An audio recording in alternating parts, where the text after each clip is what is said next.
जय श्री गणेश, जय श्री हरि। अगर इस गर्मी में आप चार धाम की यात्रा का विचार बना रहे हैं और केदारनाथ जाना चाह रहे हैं तो आपके लिए ये जानकारी अवश्य है, जिसको आपको जानना अवश्य चाहिए। तो आइए जानते हैं केदारनाथ से संबंधित जानकारी। केदारनाथ मंदिर भारत के उत्तराखंड राज्य के रुद्रप्रयाग जिले में स्थित हिंदुओं का प्रसिद्ध मंदिर है। उत्तराखंड में हिमालय पर्वत की गोद में केदारनाथ मंदिर 12 ज्योतिर्लिंग में सम्मिलित होने के साथ चार धाम और पंच केदार में से भी एक है। यहाँ की प्रतिकूल जलवायु के कारण ये मंदिर अप्रैल से नवंबर माह के मध्य ही दर्शन के लिए खुलता है। पत्थरों से बनी कतयूरी शैली से बनी इस मंदिर के बारे में कहा जाता है कि इसका निर्माण पांडवों के पौत्र महाराजा जन्मेजय ने कराया था। यहाँ स्थित स्वयंभू शिवलिंग अति प्राचीन है। आदि शंकराचार्य ने इस मंदिर का जीर्णोद्धार करवाया था। जून 2013 के दौरान भारत के उत्तराखंड में और हिमाचल प्रदेश राज्यों में अचानक बाढ़ और भूस्खलन के कारण केदारनाथ सबसे अधिक प्रभावित क्षेत्र रहा।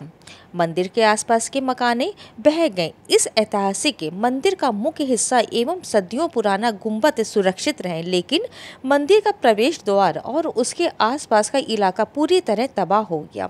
केदारनाथ मंदिर एक अनसुलझी पहेली है।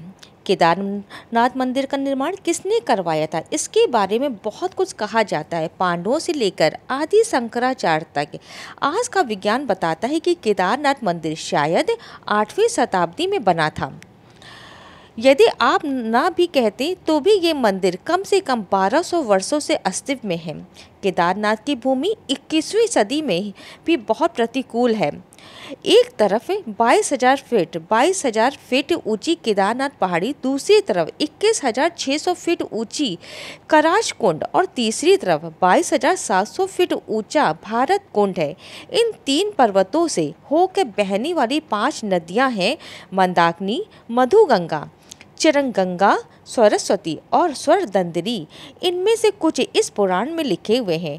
ये क्षेत्र मंदाकिनी नदी का एकमात्र जल संग्रहण क्षेत्र है। ये मंदिर एक कलाकृति है। इतना बड़ा असंभव कार्य रहा होगा ऐसी जगह पर कलाकृति जैसा मंदिर बनवाना, जहाँ ठंड के दिन भारी मात्रा में बर्फ हो और बरसात के मौसम में बहुत तेज गति से पानी बहता हो। आज भी आप गाड़ी से उस स्थान तक नहीं जा सकते, फिर इस मंदिर को ऐसी जगह क्यों बनाया गया? ऐसी प्रतिकूल परिस्थितियों में 1200 साल से भी पहले ऐसे अप्रतिम मंदिर कैसे बन सकता है? 1200 साल बाद भी जहां उस क्षेत्र में सब कुछ हेलीकॉप्टर से ले जाया जाता है, जेसीबी के बिना आज भी वहां एक भी ढांचा खड़ा नहीं होता है। ये मंदिर वहीं खड़ा है और न सिर्फ खड़ा है बल्कि बहुत मजबूत है। हम सभी को कम से कम एक बार ये सोचना चाहिए कि वैज्ञानिक अनुमान लगाते हैं यदि मंदिर 10वीं शताब्दी में पृथ्वी पर होता तो ये हिमयुग की एक छोटी अवधि में होता। Wadia institute of geology Dehradun ने केदारनाथ मंदिर की चट्टानों पे लिग्नोमेटिक डेटिंग का परीक्षण किया। ये पत्थरों के जीवन की पहचान करने के लिए किया जाता है। परीक्षण से पता चला कि मंदिर 14वीं सदी से लेकर 17वीं सदी के मध्य तथा पूरी तरह से बर्फ में दब गया था। हालांकि मंदिर के निर्माण में कोई नुकसान नहीं हुआ।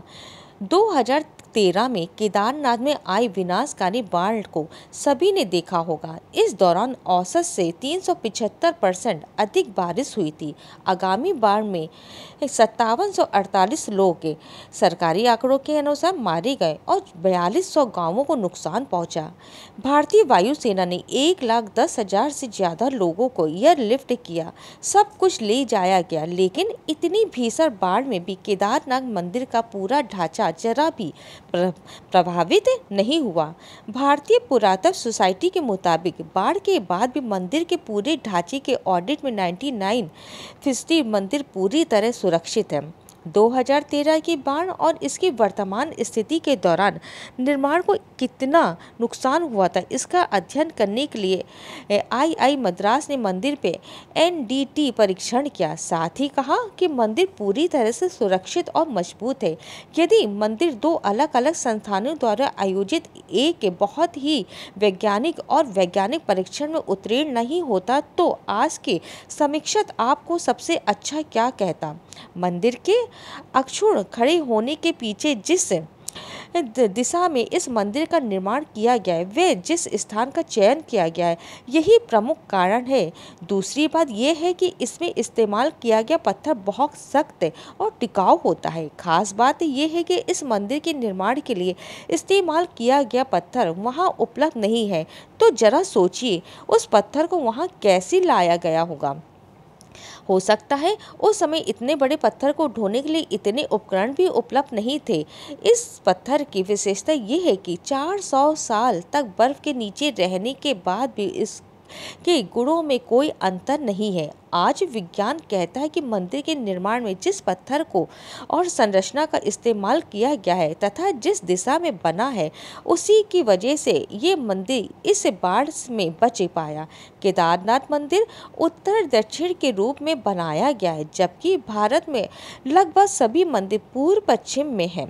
विशेषज्ञों के अनुसार यदि मंदिर पूर्व पश्चिम होता तो पहले ही नष्ट हो चुका होता, यह कम से कम 2013 की बाढ़ में तबाह हो जाता, लेकिन इस दिशा की वजह से केदारनाथ मंदिर बच गया। इसलिए मंदिर ने प्रकृति के चक्र में ही अपना ताकत बनाए रखी। मंदिर के इन मजबूत पत्थरों को बिना किसी सीमेंट के एस्लर तरीके से एक साथ चिपका दिया गया है। इसलिए पत्थर के जोड़ पर तापमान परिवर्तन के किसी भी प्रभाव के बिना मंदिर की ताकत अभेद है। टाइटैनिक के डूबने के बाद पश्चिमी लोगों ने महसूस किया कि कैसे एनडीटी परीक्षण और तापमान ज्वार को मोड़ सकते हैं, लेकिन भारतीय लोगों ने ये सोचा और 1200 साल पहले परीक्षण किया। क्या केदारनाथ उन्नत भारतीय वास्तुकला का ज्वलन उदाहरण नहीं है?